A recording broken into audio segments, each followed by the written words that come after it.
Hey gang, Stan with Intentional Farms again.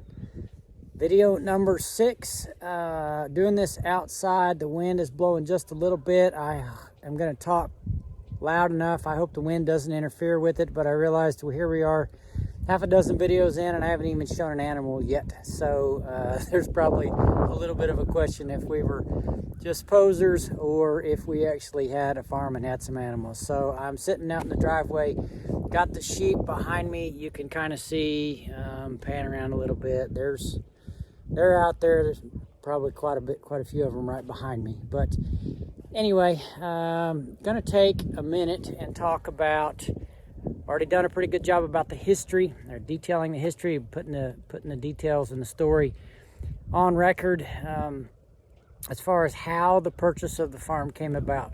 So I want to talk about now actually the finances and the process of purchasing the farm. So I'm recording this on March 2nd, 2025. If you're watching this, if I'm watching this in 20 years with my kids, I'm wanting to get all of these details recorded and documented so I don't forget them later on. So if you've watched any of the other videos, you'll know that my wife and I got married in 1997. In 1998, well, let me back up just a second. I'm going to chronicle some of the transactions we had to get up to this place so that I can have them all recorded. So backing up, 97 we got married, March of 97. The beginning of the year in 98 we started building our first house. I was working for a builder. I did about 98% of the work myself. We framed it, we roofed it, sheetrocked it, painted it, trimmed it, all the flooring, did all of that. We lived there for 2 years. We were able to sell that house. We made a pretty good little chunk. The way the capital gains laws are set up, the tax laws, you can take that money after you've lived there 2 years and it's tax-free. Well, we chose to roll all of that money into our second house. We rolled that into our second house. We did the same thing again. We spent 17 months building a house.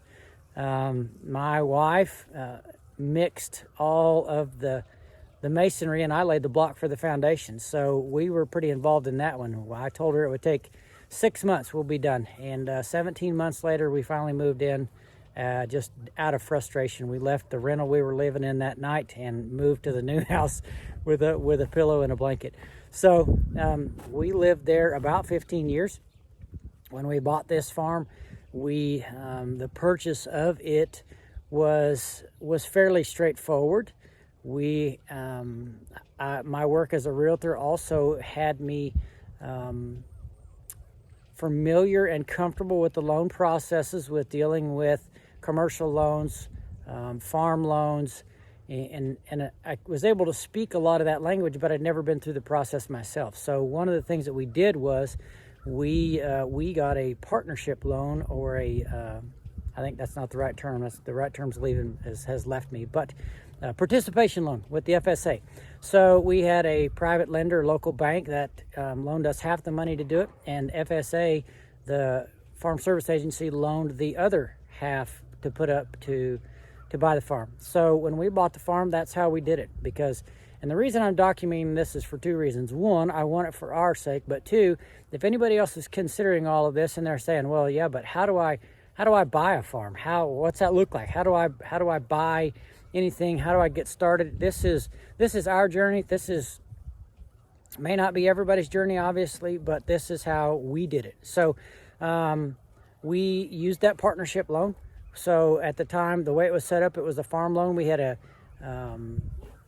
2 different notes that we were responsible to pay. All the farm stuff is set up on a yearly payment.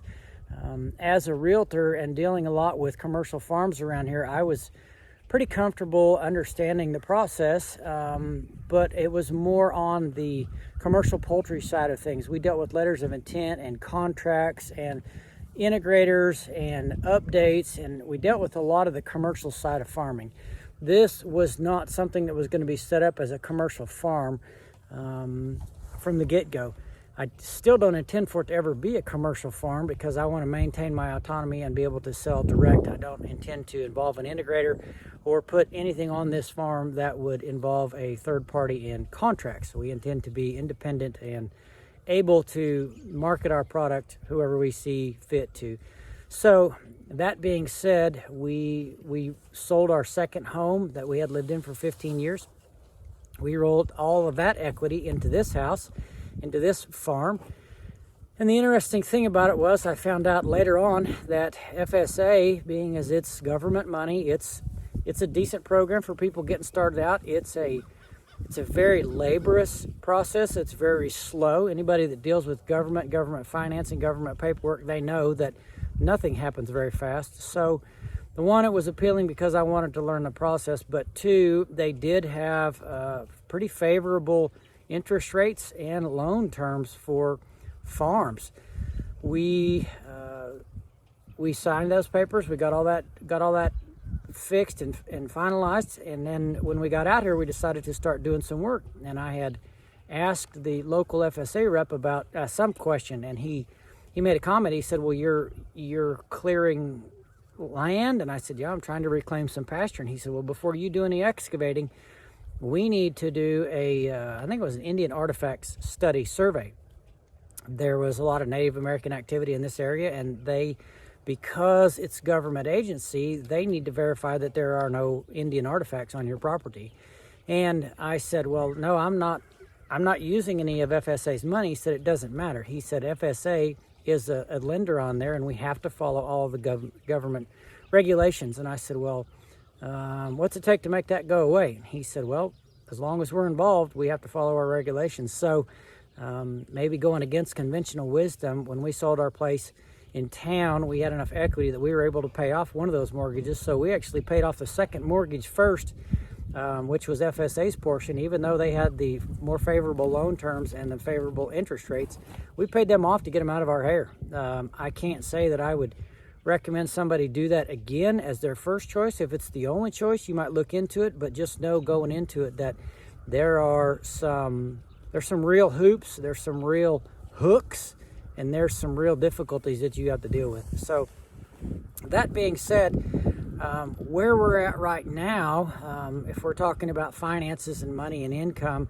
people often say, "Well, are you full-time farming? Are you part-time farming? What are you doing? What's your trade?" So currently, I am 50% contractor, 50%. Well, I take that back. Half of my workload off the farm is contracting, residential remodel contracting, and half of it is real estate. I spend quite a bit of time on the farm, but I work my other off the farm jobs around the farm tasks, the farm chores, and the farm improvements. So our goal is to eventually continue to layer enterprises and stack enterprises on the farm and be able to create a real income more than what we've generated so far. We've generated some income, not a lot, but definitely enough to continue work doing and to explore the possibilities. So long-term goal, if I had a 5-year goal that I would love to see, I would love to be full-time farming. Can I do it on my land base? I don't know. I don't know if I can generate an income that will support my wife and my family and our place off of the land base that we have by stacking enterprises. I'm going to keep trying. We're going to keep stacking enterprises. We're going to keep looking at other ways to value add the products that we are producing, and hopefully get to the point to where if we're not full-time farm, that at least it's a large portion and a sizable amount that really makes it worth doing on our part. But there's a part of me, if I'm honest, that I'm not sure I want full-time farm income as much as I would love to be here the whole time. The whole beauty of having a farm like this and stacking enterprises is you're diversifying. We're not putting all of our eggs in one basket. We're not just raising commercial chickens, and if we have an avian influenza outbreak, oh wait, there is one going on, and they're killing a lot of birds locally. A lot of guys are having a bad time with that. However, by stacking enterprises and having beef and lamb and pigs and eggs and pasture broilers, honeybees, we're looking at doing whatever we can to diversify. I'm not too certain that having some diversity in income is not a bad thing. So as much as I would love to have to be able to be here all day, every day, and derive my income 100% from the farm, I don't know. We're just going to have to keep plugging along and see what happens. But it's our intent to develop this into a more full-time income. I guess for all intents and purposes, as of the moment, we would have a glorified homestead. The name is Intentional Farms. The goal is to continue to increase productivity, product exposure. One of our main goals is to spread the news and the story of regenerative agriculture and the vision that we have of stewardship through honoring the practices and the creator-inspired practices that we're discovering, we're learning, and we're realizing that that's how this world was created to function. So, long story short, or short story long, however you want to look at it, this is video number 6. Just getting a little bit more of this on video to preserve it for future generations. We are about 40 days from lambing, so we're going to have some more animal videos coming up. We're getting ready to, it's starting to warm up. We had a real rough winter week 2 weeks ago.